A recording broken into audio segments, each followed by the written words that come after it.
Hello students, आज मैं आप सभी लोगों को पत्रकारिता पढ़ाने जा रही हूँ, जो कक्षा 11 और 12 के लिए एक महत्वपूर्ण कॉमन विषय है। पत्रकारिता जैसा कि विधायिका, कार्यपालिका और न्यायपालिका के पश्चात जो ये पत्रकारिता है यानी मीडिया, ये चौथा स्तंभ माना जाता है। यानी जिस प्रकार हमारे कार्यपालिका, न्यायपालिका और विधायिका कार्य करते हैं, उसी प्रकार हमारे समाज में पत्रकारिता का भी बहुत महत्वपूर्ण स्थान है। हम आए दिन न्यूज़पेपर पढ़ते हैं, समाचार पत्र पढ़ते हैं और उसमें तमाम घटनाओं को देखते हैं। वो घटनाएं जो हमें प्राप्त होती हैं वह पत्रकारिता के माध्यम से ही प्राप्त होती हैं। पत्रकारिता का मूल तत्व है जिज्ञासा, यानी व्यक्ति के जिज्ञासा को शांत करना ही पत्रकारिता है, जिसको करने के लिए विभिन्न प्रकारों की आवश्यकता होती है। विभिन्न प्रकार से यानी हमारे समाज में कई क्षेत्र हैं, अलग अलग भाग हैं, अलग अलग विभाग हैं। उन विभागों से समाचारों को खोज कर लाना और जन जन तक पहुंचाना ही पत्रकारिता है। चलिए अब हम इसके प्रकारों को देखते हैं। पत्रकारिता के यहाँ कुछ प्रकार दिए गए हैं, लेकिन इनके अतिरिक्त भी हमें इसके बहुत से प्रकारों को पढ़ना है। इसमें है खोजी पत्रकारिता, इलेक्ट्रॉनिक पत्रकारिता। इलेक्ट्रॉनिक हम समझ रहे हैं, इनके माध्यम से जो पत्रकारिता की जाती है, इलेक्ट्रॉनिक मीडिया के माध्यम से, वो इलेक्ट्रॉनिक पत्रकारिता कहलाती है। ग्रामीण क्षेत्रों से जुड़ी पत्रकारिता ग्रामीण पत्रकारिता, विज्ञान पत्रकारिता, आर्थिक पत्रकारिता, फिल्म, शैक्षिक और खेल पत्रकारिता। इनके अतिरिक्त भी और भी पत्रकारिता के प्रकार हैं जिन्हें हम पढ़ सकते हैं, समझ सकते हैं। संसार में तो पत्रकारिता का इतिहास बहुत पुराना नहीं है, लेकिन जो वर्तमान समय है यानी 21वीं शताब्दी में यह एक सशक्त माध्यम के रूप में उभरा है। पहले भी ये था, लेकिन उतना सशक्त नहीं था। लेकिन इस समय में ये बहुत ही सशक्त माध्यम हो चुका है।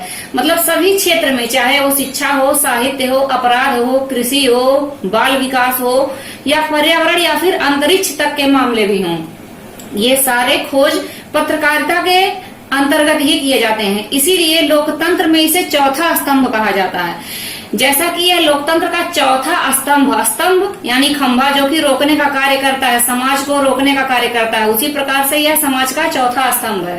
अब हम पहला देखेंगे खोजी पत्रकारिता। खोजी जैसा कि इसके नाम से ही स्पष्ट है, खोजी यानी खोजना, यानी जो समाचार छिपे हुए रहते हैं। कुछ समाचार उसके बारे में कुछ तो बाहर आते हैं, यानी हमें कुछ जानकारियां दी जाती हैं, लेकिन उसके बारे में पूरी जानकारियां नहीं दी जाती हैं। तो उस पूरी जानकारी को ढूंढने के लिए जो पत्रकार कार्य करता है उसे खोजी पत्रकारिता कहते हैं। जैसे आमतौर पर सार्वजनिक महत्व के मामले जैसे भ्रष्टाचार, अनियमितता, गड़बड़ी का गहराई से छानबीन करना, क्योंकि इनसे संबंधित जो मामले होते हैं वो हमारे पास पूरी तरह से नहीं आते हैं। मतलब लोग तथ्यों को छुपाते हैं।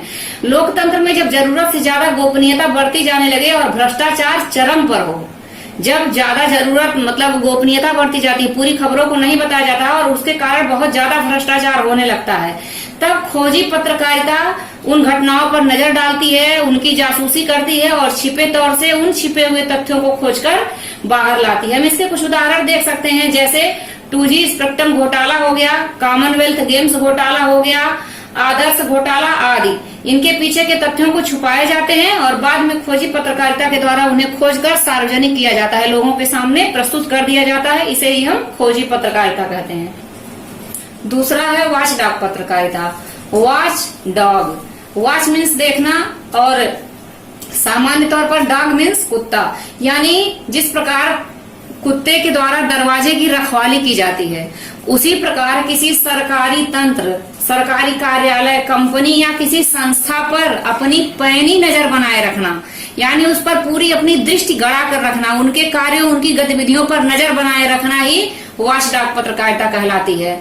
जैसे परंपरागत रूप से वॉचडॉग पत्रकारिता जो है, ये मीडिया केवल वही समाचार देता है जो सरकार चाहती है और अपने आलोचनापरक पक्ष का परित्याग कर देता है। वही समाचार देता है जो सरकार को अच्छा लगता है और जो उसकी बुराई के पहलू रहते हैं उसे छुपा लिया जाता है।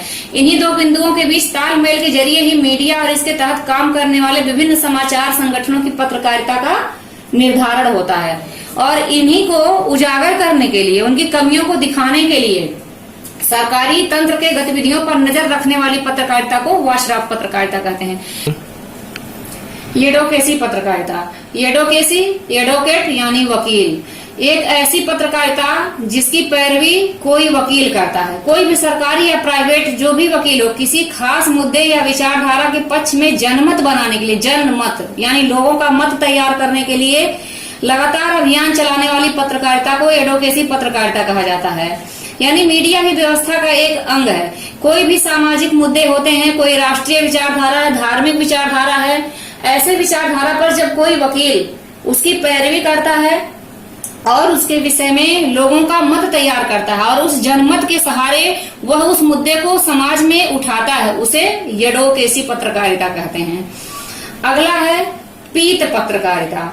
पीत पत्रकारिता का स्थान जो है, जैसे जो बड़े बड़े अमीर लोग हैं, फिल्मी हस्तियां हैं, क्रिकेटर्स हैं, यानी जो बड़े बड़े लोग हैं, ऐसे लोगों के बारे में यह पत्रकारिता की जाती है। यह पत्रकारिता बहुत विश्वसनीय नहीं होती है, क्योंकि इसमें अफवाहों, आरोपों, प्रत्यारोपों, जैसे पाठकों को लुभाने के लिए, क्योंकि पाठक वर्ग इन सारी चीजों में, अमीरों के बारे में, फिल्म इंडस्ट्री के बारे में या फिर क्रिकेटर्स के, सेलिब्रिटीज के बारे में ज्यादा जानने में रुचि लेते हैं। इसलिए पाठकों को लुभाने के लिए झूठी अफवाहों, आरोपों, प्रत्यारोपों, प्रेम संबंधों आदि से संबंधित सनसनीखेज समाचारों को पत्रकारिता जो प्रस्तुत करता है उसे पीत पत्रकारिता कहते हैं।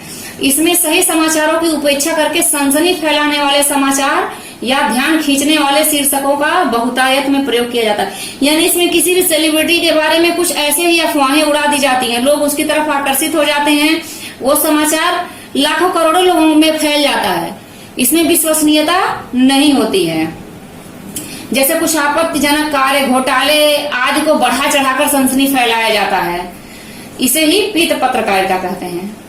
अगला है पेशरी पत्रकारिता। यह पत्रकारिता का अब कोई विशेष स्थान नहीं है वर्तमान समय में। पहले यह न्यूज़पेपर में, समाचार पत्र में पेज नंबर 3 पर प्रकाशित होता था, इसलिए इसका नाम ही पेशरी पत्रकारिता है।